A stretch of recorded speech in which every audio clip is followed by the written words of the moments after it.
Ramen sa Dolia, poke something out, force something out sa kalaban ng AGAL para dun sila maging uncomfortable. So kailangan yung catch nila dito tama. Guys, comment 1 kung pabor kayo sa TT Global. Gagawin ko to ulit. Press number 2 kung pabor kayo sa AGAL.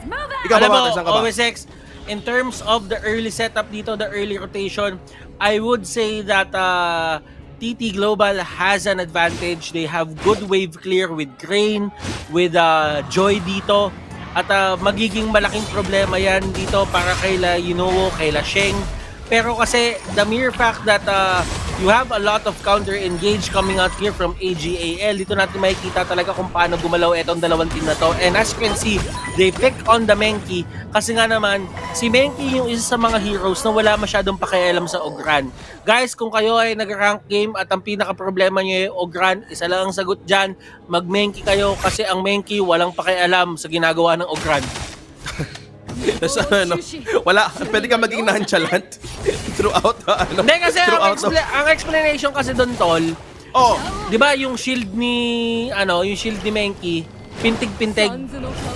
The more na umaatake ka, the more na bumababa yung cooldown nung shields mo. yeah? So, That's one way, no? Yes, Oo. go ahead. And ang ibig sabihin nun, kung papintig-pintig yung shield mo, pwedeng mga wait yung Ogran kakatutok sa'yo. Tapos, yung shield niya lang yung natanggal. Pero there is an exhortation coming out here from the side of TT Global.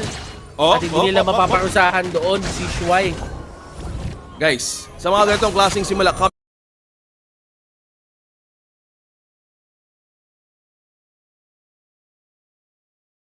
coming from, we call the Titans, sometimes yung first blood, it won't be easy to come by.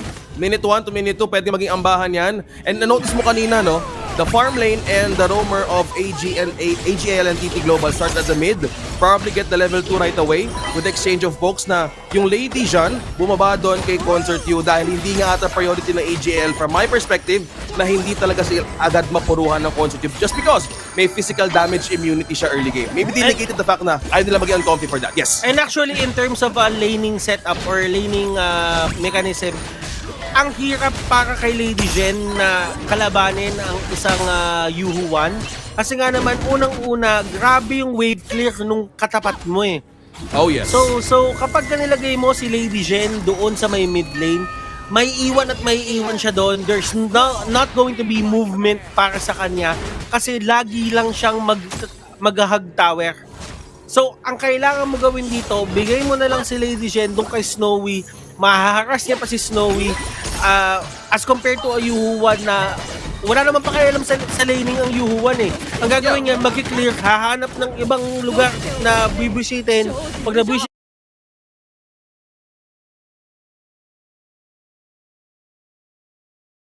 niya na yung ibang lane, babalik niya sa mid, mag-clear lang siya. Rinse and Lady John dyan ang pangat lang talaga ng wave clear talaga ng isang Lady John, pero good thing they have utilized it correctly na kung saan hindi talaga malalamangan in terms of EXP. Ayaw mo din na malalamangan ka sa Lady John dahil I think one of the things that AGAL capitalize sa mga games sila is the combined burst from damage and magic. Kaya siguro wala pa nangyayaring first blood as of this moment because ang pinaka-rotation ng TT Global ay pwede mangyari sa pinaka-unang objective which the Tyrant for this game, Butters.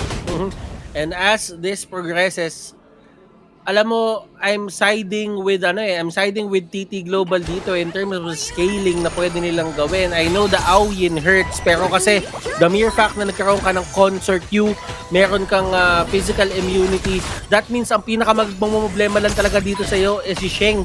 At alam naman natin si Sheng dito, as much as we want to highlight kung anong pwede niyang gawin, ang Lady Shen sacrificial na talaga yan eh. Wala ka talaga masyadong magagawa yan. As long as mabato ni Lady Jen yung kanyang mga skills, it's going to be okay from him. Si Yunoo pa rin talaga yung kailangan tutukan dito. Meanwhile, si Ran naman, umahanap ng pwesto dito, is gonna go for a teleport, at eto na ata yung unang laban natin, OSX.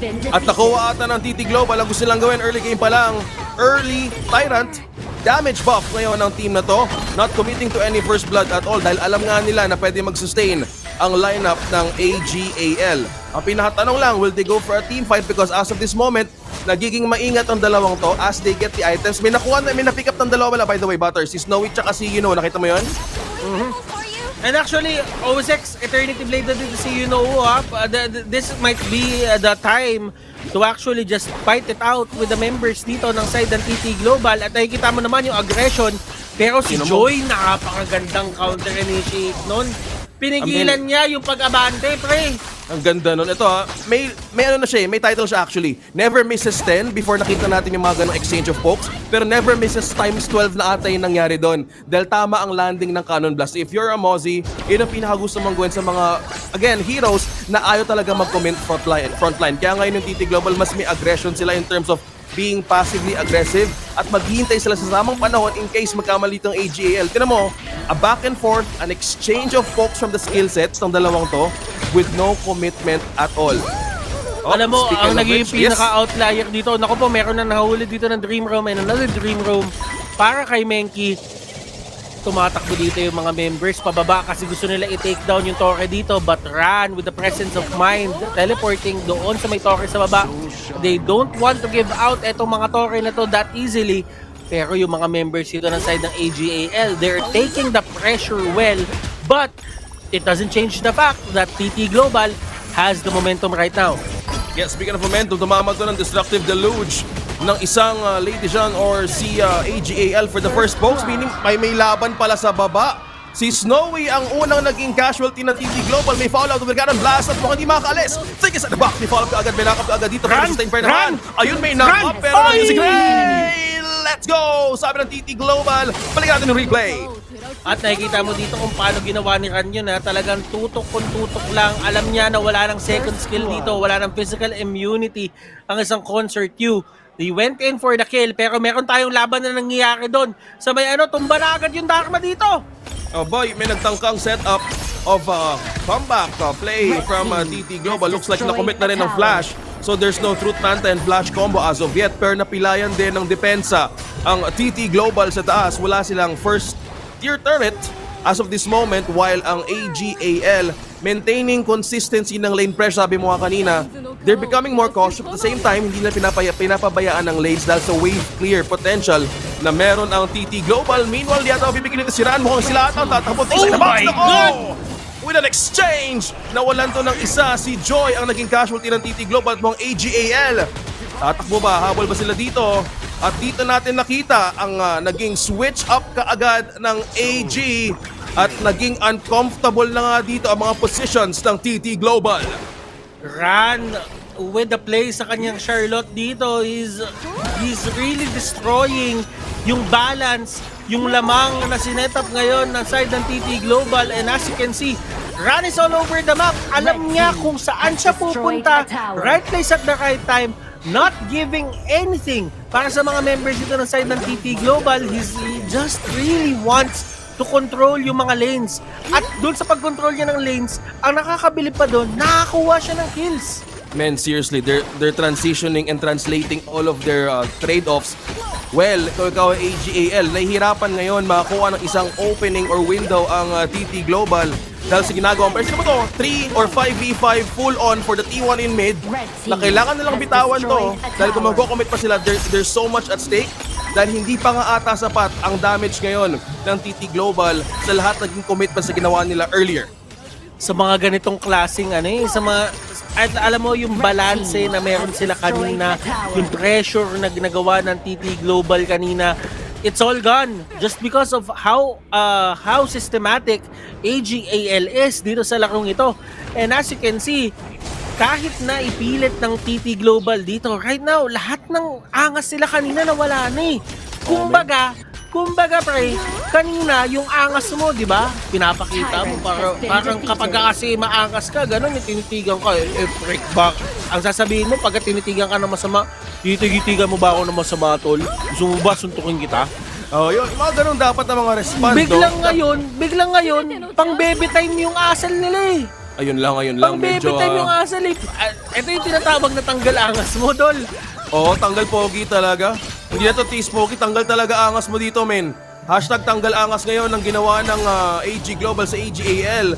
At na-force nga na ma-open ka agad yung mid lane nila dito by taking T1. I agree with you. Ano nga ba yung hesitations dito? Kasi the more that they hesitate, yung gold lead na naipon dito ng AGAL is almost at 6K, growing by the minute. dahil wala pa silang nakukuha ang kills in a low-scoring game. This is a very systematical approach by AGAL as you said. Pero how do you break? Tignan mo yung pwesto ni Ran, no? Tignan mo yung pwesto ni Ran, pare. Tignan mo. Ang ganda ng flank na ginagawa na palagi, pero mukhang may initiation na ginawa dito ang isa from AGAL. May poke na galing doon from the Concert U. Will they go in for a possible initiate? Oh my god, humahapdi yun ah. Ang sakit mo! Ang sakit mo, Yunoo Sandoval! Filipino pride! Ang galing ng Pilipino! Iwagay-wagay si Ran, nandun na naman! Naku po! Tignan mo, pinapatak po yung dalawang member dito ng TT Global, pero ayaw nyo kasi kunin ko na lang yung T2. Turret, right on the bottom side of the map. Nakaramdam tayo doon ng sakit, pero si Ran, siya mismo yung tumatakot. Siya mismo yung humaharap dito. Sige, try mo lumapit dahil wala na namang objective na makuha ngayon ng TT Global, Butters. Yunoo Sandoval! Yunoo Sandoval.